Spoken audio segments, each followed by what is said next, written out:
Hello, my name is Dr. Barbara Kleeb. Welcome to the Polymath Perception Podcast. In this episode, you learn about system thinking, business, business architecture, and coaching. Are you curious? Do you have interests in many fields of life? Are you able to relate what you learn to what you already learned?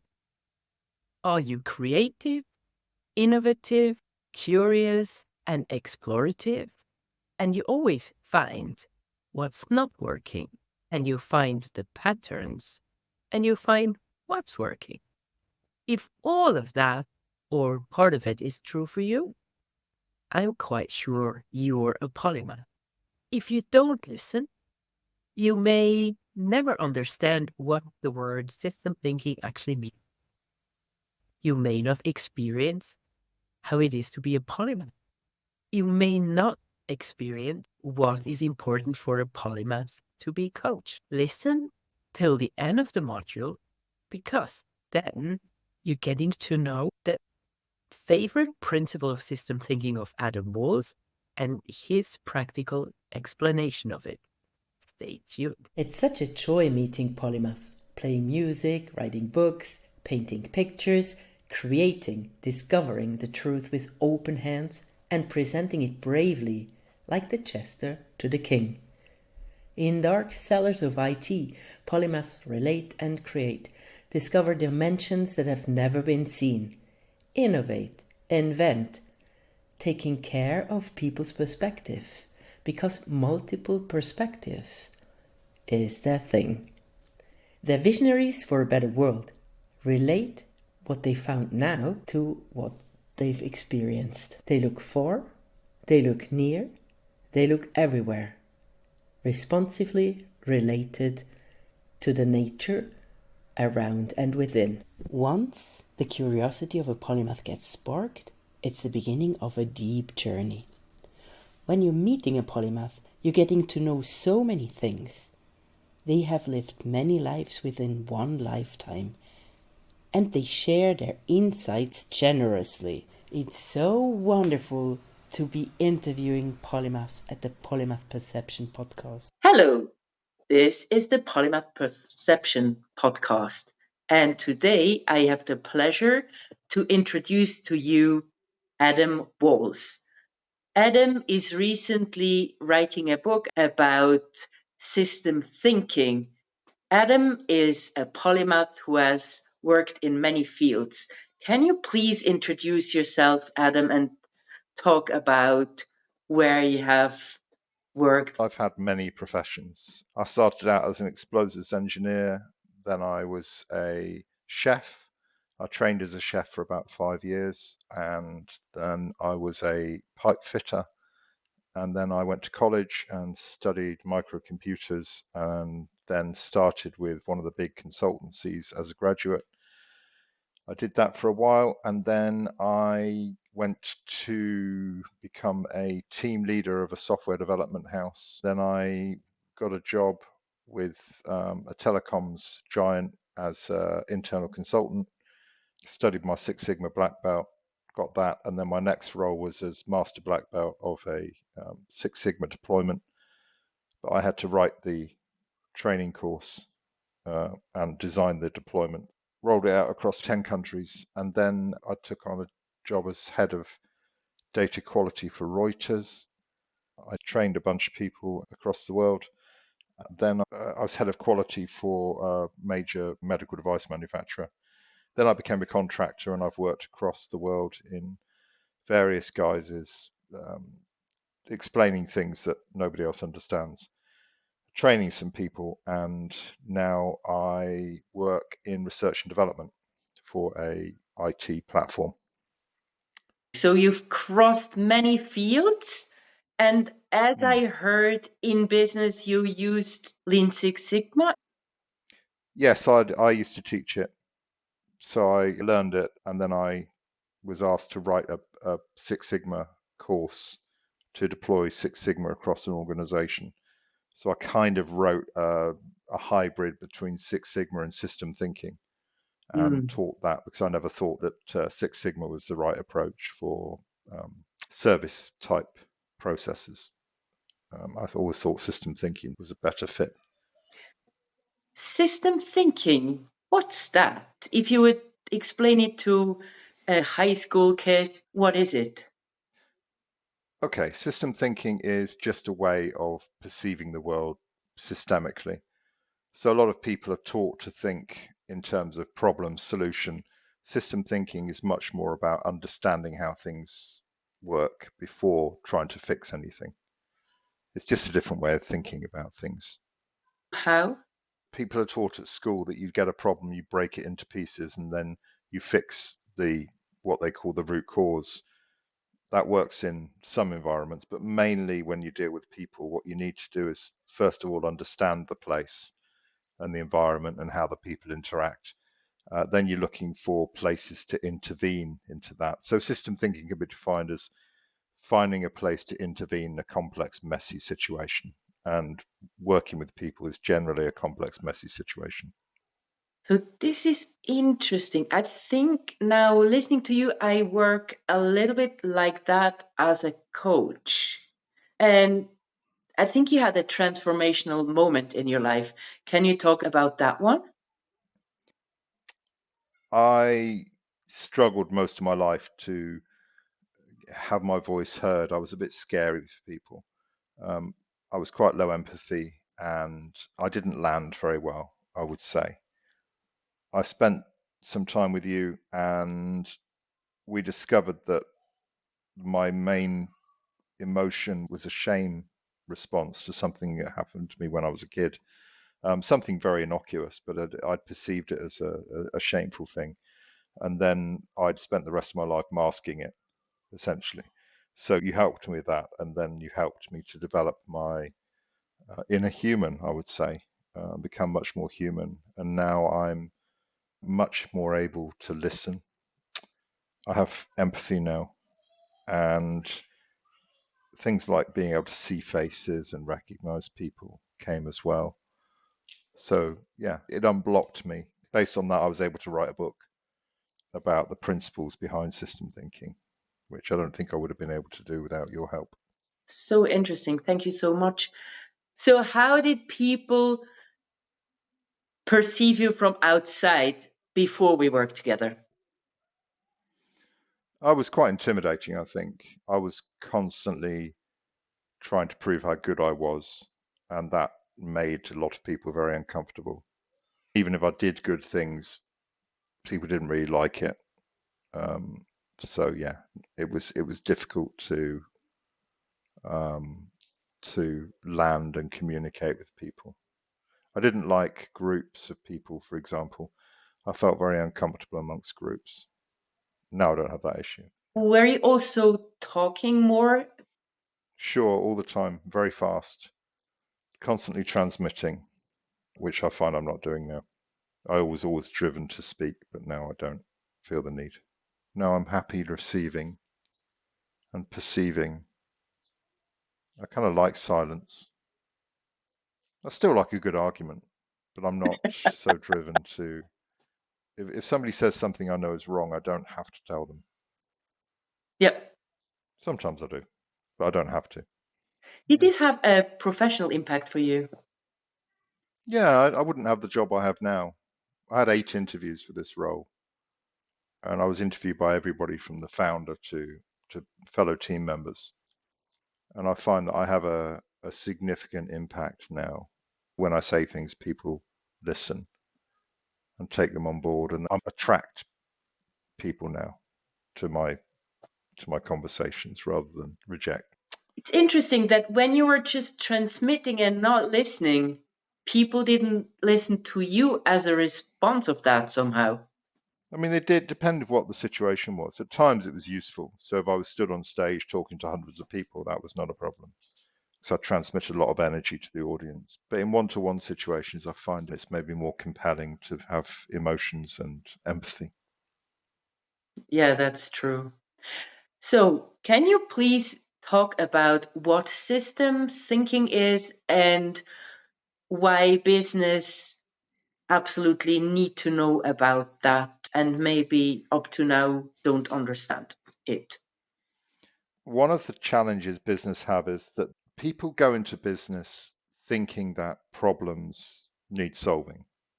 And so it becomes a problem solution type thing, which fits very well with IT, for example, and IT thinking, which is what's the problem? What's the root cause? How do we fix that problem? And one of the challenges with that is we don't actually know what problem we're trying to solve. So a lot of businesses try and solve the obvious problem, the thing that's causing the pain, without ever understanding how the business works. So quite a lot of the time I've spent developing ways to explain to business how the business works. And quite a lot of the time that's caused those businesses to have a moment where they suddenly realize that either what they thought was the problem isn't the problem, or that the things that they thought were bad weren't so bad, or maybe they're worse. But that understanding is critical, and often it's missing and causes confusion, and people end up wasting an awful lot of time focusing on the wrong things. I'll give you an example. In 2008, AIG went bust for $296 billion, I believe. AIG were the world's largest insurance company at the time. And they went to the government and said, we've gone bust. And the government said, how much? And they said, we don't know. So the government asked them to go back and calculate how much money they would need to have in the bank to be solvent. You know, if all the claims came in on the same day, how much money would they have to pay out? So they went away and they spent 2.5 years examining 100,000 spreadsheets with a team of 100 business analysts. And they got to a number and they went back to the government and said, this much.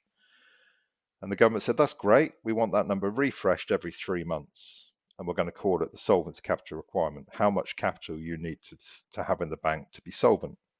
Mm. And we want all insurance companies to be able to do it. And they had no idea how they'd done the calculation. So I got a call from one of the quants saying he'd seen my profile on LinkedIn. Would I be able to do this? And I said, yeah, of course. So we'll work with the teams to work out what that calculation is.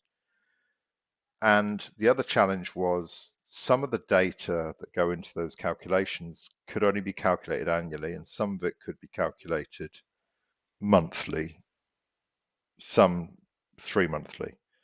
So if you're going to update the number every 3 months, you have to know what data has to be refreshed as well and what data could be rolled forward. And so I drew it for them. I drew the calculation. So you drew the calculation. What does that mean? Well, I sat down with the actuaries and the accountants and I asked them what are all the things involved in the calculation. And they came up with all these names of things like market risk and things. And so I mapped all of those out on a big piece of paper. Said, right, so you have to calculate all of these things. And this is where the data comes from for those things. And this is what the output is. We end up with this thing called solvency capital requirement. And then underneath that was how are these calculations done? And when I put them in a room and asked them to explain how the calculation was done, they both explained it a different way. And actually, they were both calculating the same thing differently because they had a different understanding of what that thing was, market risk, for example. And so there was a funny story where the accountants would say, we take the number from the actuaries when they calculate this, and we add 32 to it. And I said, why 32? And they said, because if we add 32 to it, it's right. If we don't add 32 to it, it's wrong. So I got them both to map out what this calculation was, and they both were talking about two different things. So I banned them from speaking technically and made them speak in English. By cleaning up the communication and speaking in English, suddenly they understood each other. Once the picture was complete, I showed it to the management who finally understood the calculation, because up to that point they didn't understand it. And that became the model that they took to the government to get funding to carry on trading. Yeah. So if you have a less complicated business, are you also drawing a map or a picture to explain, or how do you do your work? Yeah, that's exactly it. So whatever the business, there's always the business on a page, which is above the argument level. How does this business work? So all businesses are fundamentally the same thing, which is you market stuff, you sell stuff, you deliver stuff, services, whatever, and then you get paid for it. And everything else supports that. When you draw a picture on the wall of that level and you put then whatever they call those things in those boxes, suddenly a lot of clarity comes out. You start to identify what's passed between those things, and often it's rubbish. And then they go, oh, that's where the problem is. Okay. So that's kind of what I call above the argument level. It's, it's hard to argue that you market, sell, deliver, get paid. So what we have is everybody in the room now sees and agrees with the same vision of what the business is. It's like them all being stood on the top of the hill, looking down and describing what they see and agreeing what they see. So you share a vision. At that point, it's much easier to define whatever complexity lies beneath. I have seen some diagrams like swim lane. They made me make a 180 turn and leave. Are your maps like this? They're much more colorful. They're not swim lanes. There's no lines crossing. It's very easy to follow. Anybody in the business can look at the map and understand it. I can look at the map 10 years later and explain how the business works and explain the problems in the business. So you can see the business from a context that makes sense even today. And what happens, what comes from that is a simple story, a narrative. I call it the business narrative of how work flows around the business, from the customer asking for something all the way through to money going in the bank and reports being written about all that good stuff. So if I was the cleaner, I could look at this plan and understand what the business I'm cleaning is doing. Yeah, anybody can. So does that help to join the team together if they all know what they are doing? Yeah, sure. I mean, join together is an interesting thing because generally business works in silos. And the reason it works in silos is because the CEO is at the top of the organization, and underneath the CEO are people interested in only one thing. So you've got the CFO interested in finance, you've got the COO interested in operations, you've got the CIO interested in information, etc. So the CFO may be not interested in customer service, and the head of customer service may not be interested in marketing, but actually they're all subsystems in a system. They all interact and are interdependent on each other. But this is what system thinking is. It's that ability to draw things so that people go, oh, we're all part of the same thing, rather than entities competing for resources, which is quite a lot of the time what happens. So does the CEO understand already what you map out, or is it an aha for him as well? Yeah, it's often an aha. The CEO should understand, but if they're new, for example, they don't. If they've already got an idea, quite often that gets changed by seeing the drawing. Yeah, it's often an aha, for sure. So the CEO should actually require to have such a drawing to understand his business better in order to do the wise decision and look where the black holes, I call it, are? Yeah, I would often recommend they put it in a frame and stick it on the wall, and then they'll always be talking about the same things. And it's not just aligning the vision; it also aligns the language. Having an aligned language and the naming of things is actually really important. But often people think that when they talk about a thing, that everybody knows that thing like they do. And it's not true. Most people think different things. If I said chair to you, you may be thinking of a steel framed blue chair, or you may be thinking of a wooden school chair, or you may be thinking of any sort of chair. Maybe think of a lounge chair, or a reclining chair, or a gynecologist chair. So we all think different things based on our experiences. So drawing a picture of the chair helps everybody to recognize, oh, that chair, rather than a chair, which could be anything. So you have a word that is actually a metaphor, and everyone understands the metaphor differently. And then I think it's also that if you work in a part of a business for a long time, like I can remember when I was a medical student going into gynecology, they always use those abbreviations, and they used other words than we have learned in study. So even though I have studied gynecology in the medical study, I didn't understand much of it. I was just brave enough to ask, but if I wouldn't understand. A lot of people aren't brave enough to ask. They think that they should know, especially young people when they first start. And the challenge for anybody is to say, I don't understand.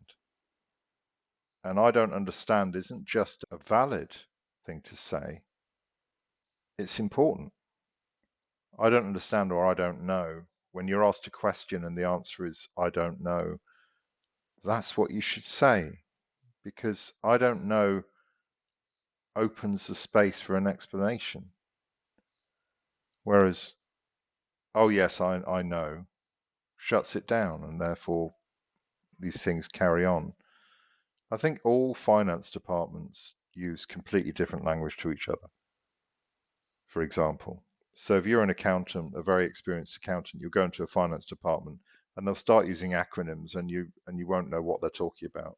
But you know, because you're an experienced accountant, you can figure out what they're talking about, and therefore you can start to imagine what those might mean, or you could just ask. Now, I think experienced people don't have a problem asking. It's the people who think that they're not good enough or that they're going to be judged and they care about that won't ask. And often those people are very senior. And then they make decisions based on partial information, which generally doesn't end well. I've seen quite significant things not going well because people don't understand the thing they're talking about, for example, because they won't say, I don't know or I don't understand. We mentioned system thinking. Is that what your book is about? So the book is a collaboration with Professor John Flash and Fred Verhorst. Fred Verhorst is an illustrator and has done some wonderful cartoons, and John is an academic and has spoken about things from the academic perspectives. But the book is about a walk that we have together around Zurich, talking about some fundamental principles of thinking. I don't want to say system thinking. It's more about thinking about things and understanding that we all think different things. And therefore, when we talk about something called system, for example, we're all talking about different things. That's the first principle. Systems don't exist. They're just concepts that you use to make sense of the world, and yours are different to mine. So there is no the system, there is my system, there's your system. But there's 10 principles in 10 chapters like that. And we talk about how that relates to business and how business could learn from that. And then John explains the academia behind that in quite plain English. We've gone to great lengths to make it very readable and also not very long. So us of short attention span, it's a 2.5 hour read, a whole book, but it's got a lot of information in it about thinking and about perceiving. And cool illustrations, I guess, if you have an illustration. And, yeah, very cool illustrations of the walk around Zurich, and some beautiful places in Zurich. Yeah. That is so cool. So thank you so much for the conversation, Adam. And now to finish, I would like to ask you, which is your favorite principle of the 10? I think my favorite principle, the one that's always struck me, is people do what they want. Mm. They don't do what you tell them. You think they'll do what you tell them. You can frighten them to doing that, but as soon as you stop frightening them, they go and do what they want anyway, which is what they were going to do in the first place. And the trick in getting anybody to do what you want them to do is they have to want to do what you want them to do, and then they'll do it. That's what leadership is. It's getting people to want to do what you want. Bad leadership is forcing people into it somehow. That is so interesting. When I was a kid, there was an airline called Swiss Air, the Swiss only airline. And people working in Swiss Air, they were saying, we from Swiss Air are doing blah, blah, blah, blah, blah. And they were very proud of themselves, as if they were Swiss Air. So if people do what they want, is it something that you want to strive for, that they say we, and you mean we are a synonym for the best quality? That's quite a deep question. Okay. People belonging to something means that something has to be meaningful. If that something is purely about making money, then it's not meaningful to the people who work there. It's just a job. I see this when a company announces redundancies, for example, because their profits aren't high enough. I see a company recently announce 1,500 or something redundancies because those people had the wrong skills and they want to sack them all and bring in people with the right skills. But what they've done is they've broken the unwritten contract with everybody in the organization who now feel vulnerable. And so people who may have been we now become I.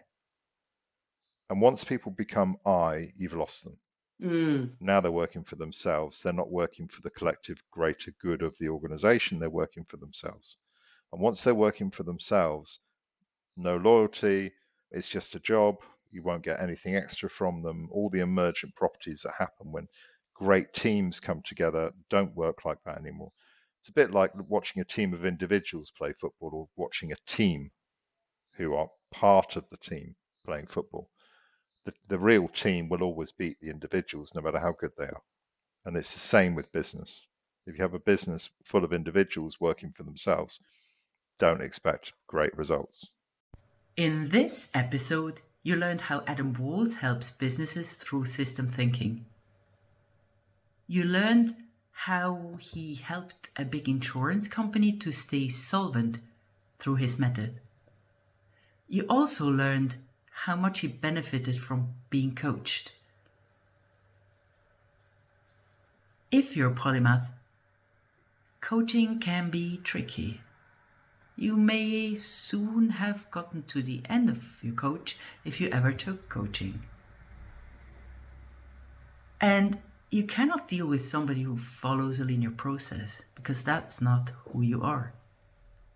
I have been working with polymaths for 5 years now, and I know them deeply also because I'm a polymath myself.